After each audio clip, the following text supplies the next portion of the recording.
This is day 6 in the studio.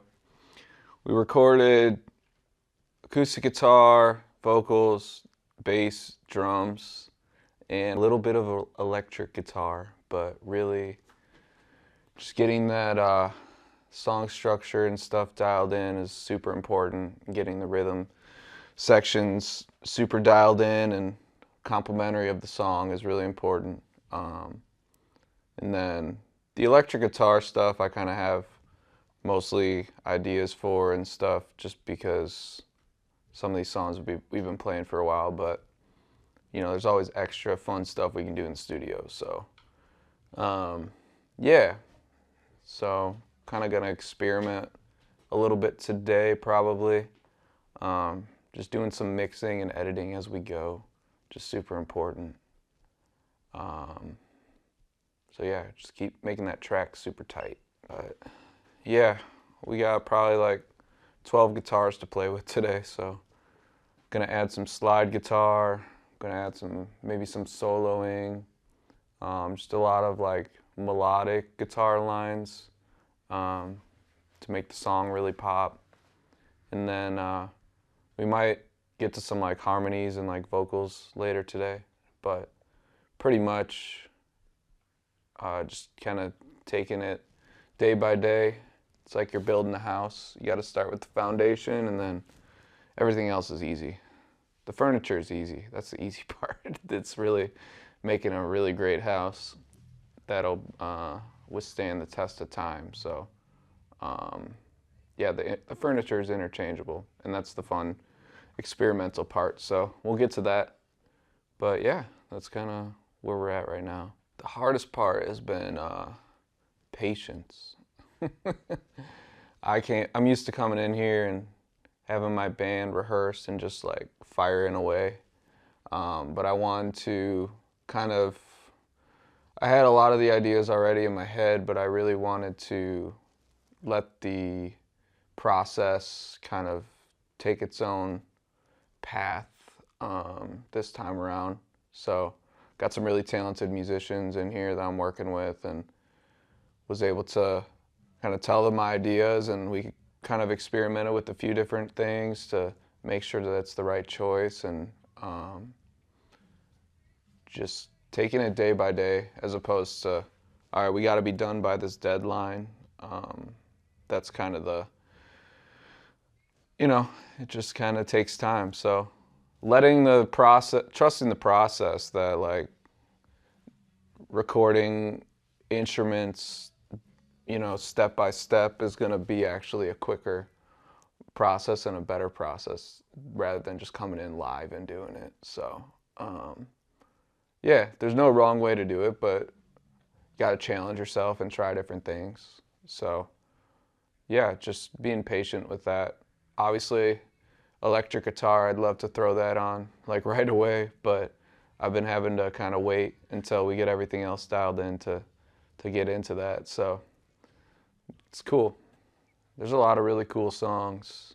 I tend to like some of the more weird stuff that I do. Like I do a lot of like country stuff and like kind of straightaway rock pop songs, but I like the bluesier stuff.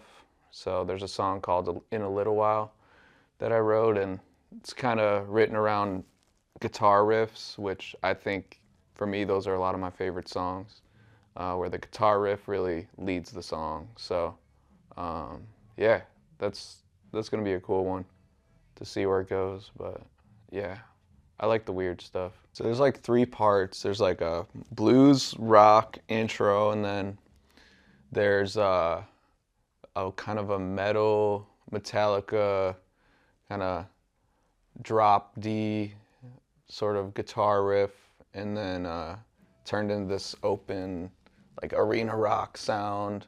So it's kind of like not even maybe Metallica, but like Audio Slave or kind of those 90s grunge vibes, and then mixed with some blues and stuff. I think kind of cool. I don't know a lot of people that do stuff like that, so it's kind of my little flavor that I put in there. So the song is kind of about somebody who's saying they'll give you a call and you never hear from them until you're way up high, and then they want your attention. So it's like I'll hit you up in a little while, and then they never hit you up until you're like doing something that now they're like, oh, now you're worth it for me to see what you're up to, you know. So that's kind of what the song's about. Yeah, and kind of a thing where it's like, just leave me be at that point. Like, I don't want to hear from you. Like, it's kind of fucked up. So yeah, that's kind of the idea of the song. The writing process was cool because, like I said, it really just started with this guitar riff. It's like, and then I had a vocal that matched the guitar riff. So I'm playing the guitar and vocalizing the same melody at the same time, which is like super cool. I love when songs do that. A lot of blues stuff does that. Black Keys kind of vibe. And then there's like, I added in these drums where it's like, it stomps and claps. It's like, so kind of like a revival-esque, like churchy vibe to it. So a little bit of soul and like southern soul, I guess, with it. So yeah, I just like the energy like feels really cool. And then it gets to the chorus and it just like opens up and it feels like, you know, it matched the lyrics, like "Let Me Fly" sort of thing. So I love when the music and the lyrics like go together. So that was kind of my it's been a really cool song. So we'll see. It might be too much going on for some people, but I like that, taking a risk and being like, all right, well, this is different than a lot of stuff I hear. So it's exciting to me to have a few songs like that on the record instead of just, all right, here's a pop song, which, you know, I love pop music, but sometimes those weird songs then open up ideas for other stuff, and it's just like, it's really cool to experiment. The lyrics kind of like don't always come up right away, but I came up with the idea in a little while, just that lyric, and Call Me in a Little While then started to come out, and then I started to build the lyrics kind of around that, and I kind of just freestyle when I write lyrics.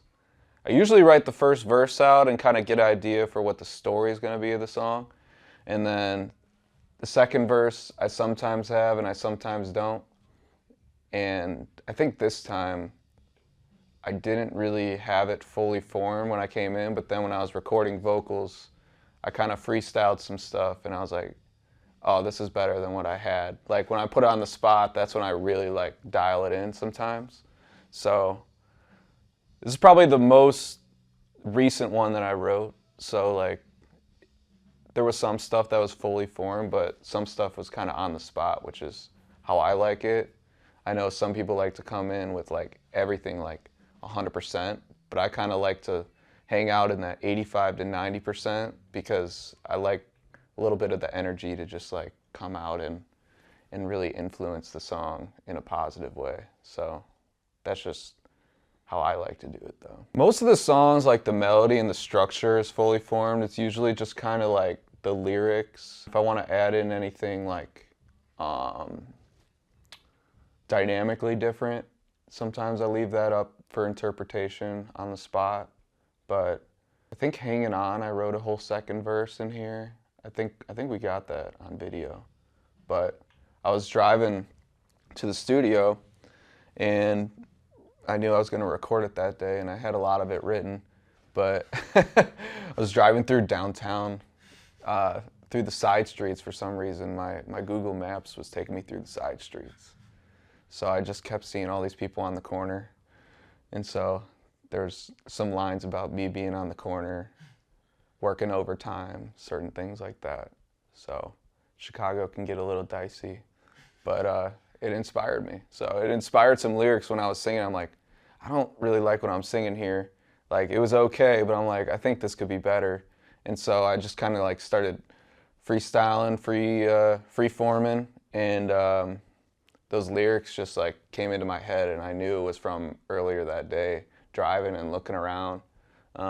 that kind of inspired me. So that's what I love. Like when lyrics really like, I start saying something random and I'm like, oh, that's why I thought of that. And then it turns out to be really cool and like fits the song really well. So that was a cool moment in the process. Yeah, the guitar is super fun. I'm just a guitar nerd. I'm a gear nerd. So finding out which song, like each guitar to me is like a different color of paint, right? So, and I have every color of guitar too. So sometimes I use the pink one, sometimes the blue one, sometimes the red one.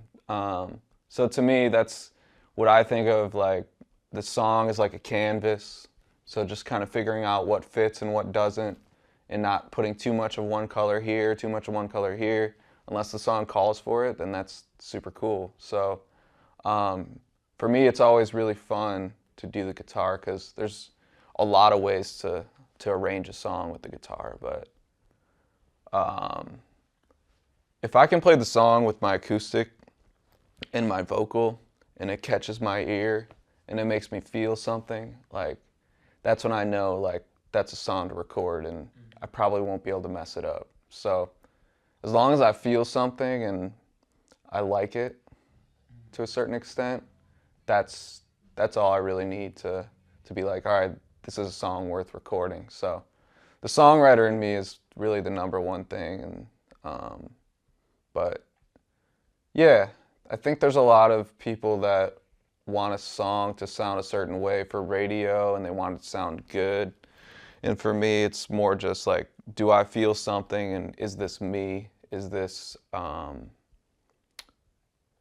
does this fit my persona or the energy I'm trying to put out there? Or is this real? Is this honest? You know? So that's always my number one priority. Like, there's a lot of guys that put out music and it might be something that's not necessarily like them to a T, and I think that's cool too. But for my personal brand, like honesty in music and just putting your full self into it, that's really what drives me. I think a big part of my sound is the acoustic stuff. So like I said, I write all these songs pretty much with an acoustic guitar unless I get an idea while like kind of jamming with my electric. But I'm fine with a lot of these songs having an acoustic vibe because that's definitely where I come from. But at the same time, I like a big loud rock show and I play in a blues trio pretty regularly, so I don't really do any acoustic shows that much anymore. But it is kind of cool to have a range of sounds, you know, that wall of sound in your record where there's a lot of different instrumentation that turns it into something like you notice something new every time you hear it, you know. So I think those records are cool. Like the Paul McCartney stuff, like the Wings stuff that I used to do. That stuff is like really solid, where it's like every time you listen to that, you're like, oh, I didn't notice that instrument there, you know. So yeah, it's kind of cool vibe. Yeah, like an acoustic version of each song, that would be cool, just to like strip out everything else and just have the vocal. Yeah, I think that's cool too, having acoustic versions of these songs. I might do that. We'll have to see. But I also like having the huge arrangements of the songs, so it's like sometimes I want people to hear that more than just the acoustic. But we'll see. We'll see what people want. You know, if people want it, I'll give it to them. You know, you just got to tell me what you want. I feel like a lot of my ideas come right after I'm done with a record, which is super weird. So like once I'm done with this, I'll be like, all right, I don't need to do anything. So my mind is like kind of at a resting point. But then I'll like start to come up with ideas like for fun, as opposed to like, all right, I need to write this record right now. So it's like I already have a bunch of songs I'm ready to like keep recording on. It's just like time and money, obviously, is the constricting factors. So once we're done with this, I don't know when I'm going to release it, but I don't know, I might start working on another record low-key. So I might just go into another one. But we'll have to find a way to switch things up because this was a cool, different process, but I'm not sure what the next one would look like production-wise. So, but yeah, it's fun. It's fun once you're done with the project that you put a lot of time into. Then you can kind of feel accomplished for a little bit, but that always goes away. Like I used to play like one gig like a month, like when I was really, really first starting out. And I was like, oh my gosh, we got this one gig coming up. And then like you're on like a high for like a month. You're like, hell yeah. And then I started playing gigs like 2 or 3 times a week. And it was like right after the gig's done, I'm like, all right, we got another one coming up. Like it's like I'm not even, doesn't even, it excites me when I get to a new level of a gig, but like at the same time, it's like that shit wears off so fast. Like I'm ready to make another record, you know? So for me, just making the thing is like, that's like the part that excites me the most is like finishing making the thing. I would love for a lot of people to hear it, you know? And if they connected with it, that's really cool and that's awesome. But for me, I can't really control all that stuff. There's so many other factors that come into that. But once I'm finished with the record, I feel pretty dope. Got probably 3 or 4 hours of material now, original material. So